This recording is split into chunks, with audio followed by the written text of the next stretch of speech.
Hi everyone, my name is Kevin, and here today I'm going to talk about my Belt CP-V2 version 2 from eSky.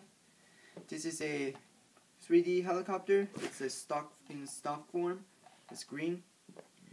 Now let me take the cover off. You can see the inside here. The battery is a 11.1 volt, 18,000 milliamp light lipo battery. And it is from eSky, so it is not very good. I recommend you buy a new battery when you get a helicopter. Now starting from the head to the tail, the frame itself is black hard plastic, so they don't break easily. The gear assembly is also same thing, black hard plastic. The tail boom is aluminum, so is the skids.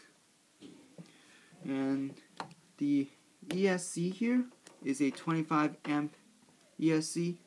I've heard a lot of other reviews talking about it burning up when you're flying it, but I found out that if you use it too much, such as using the batteries in succession and flying it one after another, you will burn up the ESC. So give it a rest when you finish one battery in between flights.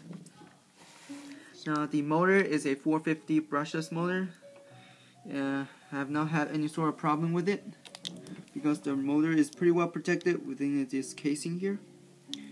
So the servos now, there's 4 servos, 3 over here connected to the swash plate, indirectly connected to the swash plate, and 4th one back here connected to the tail motor, the tail blades.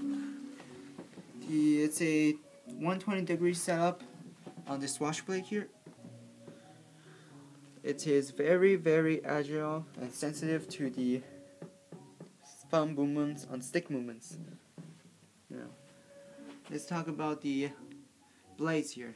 These are wooden blades, stock eSky wooden blades.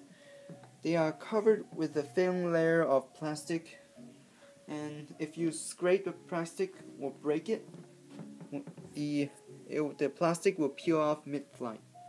So I would recommend, if you have any sort of rip in the plastic covering, just cut off the part that is ripped so that it won't come off while you're still in the air. The tail blades are plastic, and they don't break easily. Now coming back to the main gear assembly, there's 2 gears here. One connected to the motor, the other one, the bottom one, connected to the gear assembly that turns the belt, which in turn turns the tail rotor here. Now the tail rotor, which is connected to the belt, to this point here, can actually get loose. The belt can actually get loose because the tail boom can actually slip in when you're doing hard maneuvers, and the belt will come loose here, and the tail will just lose power, and you will lose control of the helicopter. So make sure that the belt is always tightened before you fly the helicopter, so that you won't have to suffer a major crash. Now moving downward, here is the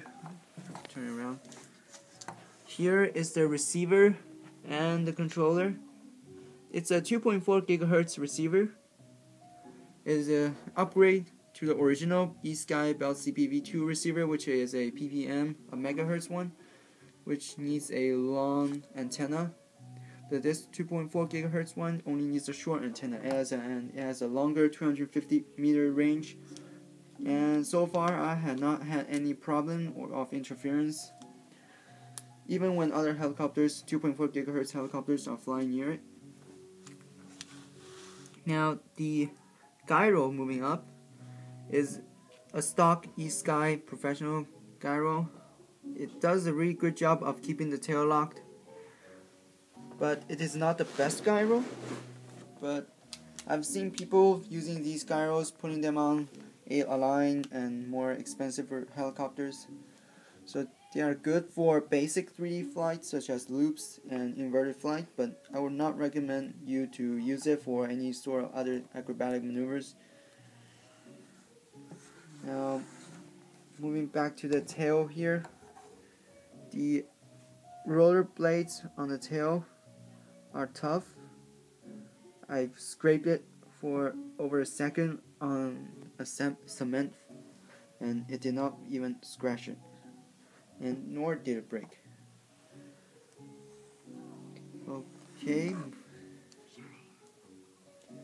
now make sure that all your servos are centered at a 90-degree angle. The tail servo here currently is not in the right position. I have to fix that before flying because they will affect your flight. One thing I don't like about eSky is they changed the ESC, the battery head here, to a banana shaped instead of the T-shaped battery. So all my other LiPo batteries, I cannot use them on this helicopter.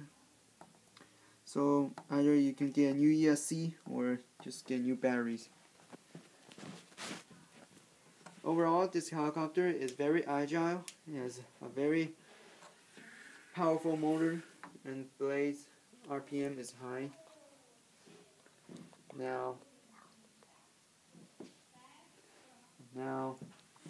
I would not recommend this for beginners because if you're new to RC helicopter flying, or you're moving from a street channel and looking for a helicopter such as 4-channel helicopter, this is not the one to have because it is very, very sensitive. But at the same time, if you're intermediate or you already flown and had any sort of experience on 4-channel fixed pitch helicopter, this is very stable because of its high RPM on the blades and a good gyro here. It is very, very stable, but still it needs constant input.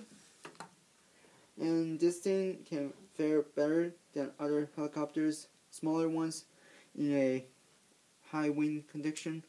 But wind are always not good for flying, so make sure you fly on a day where there's no wind. Other than that, this helicopter here is a great helicopter for intermediate to professional flyers, and this will stay with you your entire life if you don't break it. And thank you for watching this review. I'll post more videos later about how to repair these helicopters if you crash them.